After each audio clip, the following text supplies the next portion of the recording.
गुजरात में एकता की अलख जगाने वाली एकता पद यात्रा के वडोदरा आगमन पर एक भव्य सांस्कृतिक संध्या का आयोजन किया गया। यह आयोजन वडोदरा के ऐतिहासिक नवलखी मैदान पर हुआ, जिसने एकता और संस्कृति के अद्भुत संगम का साक्षी ये मैदान बना। इस सांस्कृतिक समारोह में सुप्रसिद्ध लोक गायक कीर्तिदान गढ़वी और उनके साथी कलाकारों द्वारा शानदार डायरा प्रस्तुत किया गया। साथ ही में सोरठी ग्रुप ने अपने विशेष अघोरी संगीत का जलसा प्रस्तुत कर दर्शकों को मंत्रमुग्ध कर दिया। केंद्रीय मंत्री मनसुख मांडविया की अध्यक्षता में आयोजित हो रही इस एकता पद यात्रा के विश्राम स्थल नवलखी मैदान में यह सांस्कृतिक कार्यक्रम आयोजित किया गया। इस अवसर पर सांसद डॉक्टर हेमांग जोशी, विधानसभा के मुख्य दंडक बालकृष्ण शुक्ल, पूर्व सांसद रंजनबेन भट्ट, मेयर पिंकी सोनी, शहर भारतीय जनता पार्टी अध्यक्ष डॉक्टर जयप्रकाश सोनी, स्टैंडिंग समिति चेयरमैन डॉक्टर शीतल मिस्त्री समेत संगठन के कई पदाधिकारी मौजूद रहे। केंद्रीय मंत्री मनसुख मांडविया ने अपने प्रासंगिक उद्बोधन में युवा पीढ़ी को सरदार वल्लभ भाई पटेल के जीवन के प्रेरक प्रसंगों से अवगत कराया। उन्होंने युवाओं को एक भारत श्रेष्ठ भारत और आत्मनिर्भर भारत का सशक्त संदेश दिया। अखंड भारतना घडवैया અને ભારતના લોખંડી પુરુષ એવા સરદાર સાહેબને 150મી જન્મ જયંતિ આદરણીય નરેન્દ્રભાઈ મોદી સાહેબના આગેવાનીમાં ગુજરાતભરમાં ભારતભરમાં ઉજવાઈ રહી છે, ત્યારે એ નિમિત્તે લોક ડાયરો પીરસવાનો મને અવસર મળ્યો, જેના માટે હું સદગુણ ધન્યવાદ। બસ સરદાર સાહેબમાંથી જેટલું શીખાય એટલું શીખાય, કારણ કે જેટલું શીખીએ એટલું ઓછું છે। એ વ્યક્તિએ ભારત માટે પોતાની જાન રેડી દીધી, પોતાનું સર્વસ્વ લૂંટાવી દીધું। આપણે ભારત માટે શું કરી શકીએ એ સરદાર સાહેબમાંથી શીખવું જોઈએ। સરદાર વલ્લભભાઈ પટેલની 150મું જન્મ જયંતિ વર્ષનું ઉજવણી આખા ભારત દેશમાં થઈ। 1500થી વધુ સ્થાનો પર વિધાનસભા દીઠ 1500થી વધારે વિધાનસભા દીઠ યાત્રાઓ આખા દેશમાં નીકળી અને રાષ્ટ્રીય પદયાત્રા જ્યારે આજે વડોદરામાં એન્ટર થઈ છે, સયાજીગંજ વિધાનસભા અને અકોટા વિધાનસભામાં ભવ્યાતિ ભવ્ય સ્વાગત બંને વિધાનસભાઓમાં આ પદયાત્રાઓનું થયું છે।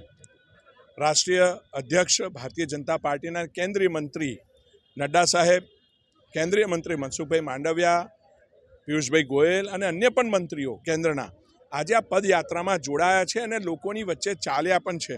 લોકોનો પણ અદમ્ય ઉત્સાહ અને લોકો પણ એની અંદર ઉત્સાહથી ભાગ લીધો। સરદાર વલ્લભભાઈ પટેલની જેવી મોટી પ્રતિભા અને એટલી મોટી પ્રતિમા અને એને યાદ કરીને લોકોએ પુષ્પાંજલિ પણ કરી છે। ત્યારે આજે પણ એક ભવ્ય ડાયરાનું આયોજન આ નિમિત્તે કરવામાં આવ્યું છે।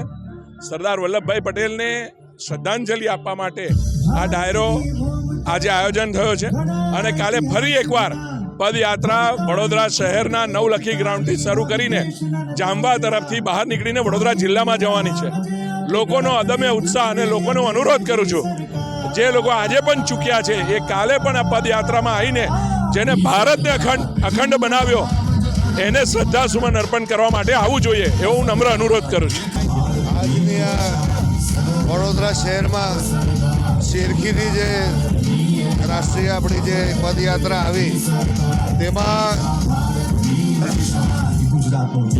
જેપી નડ્ડા સાહેબજી, મનસુખભાઈ માંડવિયા, પિયુષજી ગોયલ અને અન્ય પણ મંત્રીઓ આપણા કેબિનેટના અને રાષ્ટ્રીય સ્તરના મંત્રીઓ પણ જોડાયા હતા અને ખૂબ ઉત્સાહભરે અકોટા વિધાનસભામાંથી મુખ્ય રીતે પસાર થતી આ પદયાત્રામાં અનેકો લોકો જોડાયા હતા અને જે પ્રકારનું પ્રતિભાવ હતું સરદાર પટેલજીનું, એ જ પ્રકારના મોટા અને એટલા જ ઊંચાઈ જે આપણે જોઈ રહ્યા છીએ એટલા જ ઉમંગથી અને ઉલ્લાસથી લોકો બધા ભેગા થઈ અને આજની આ પદયાત્રા સંપૂર્ણ કરી છે।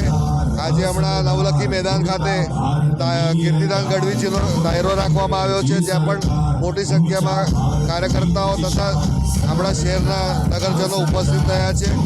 આવતીકાલે ફરી સવારે નવલખીથી નીકળી અને लालबाग थईने जामवा सुधी आ पदयात्रा निकलશે। हमसे जुड़े रहने के लिए हमारे YouTube चैनल को सब्सक्राइब करें और नई वीडियो की नोटिफिकेशन के लिए बेल आइकॉन को दबाएं।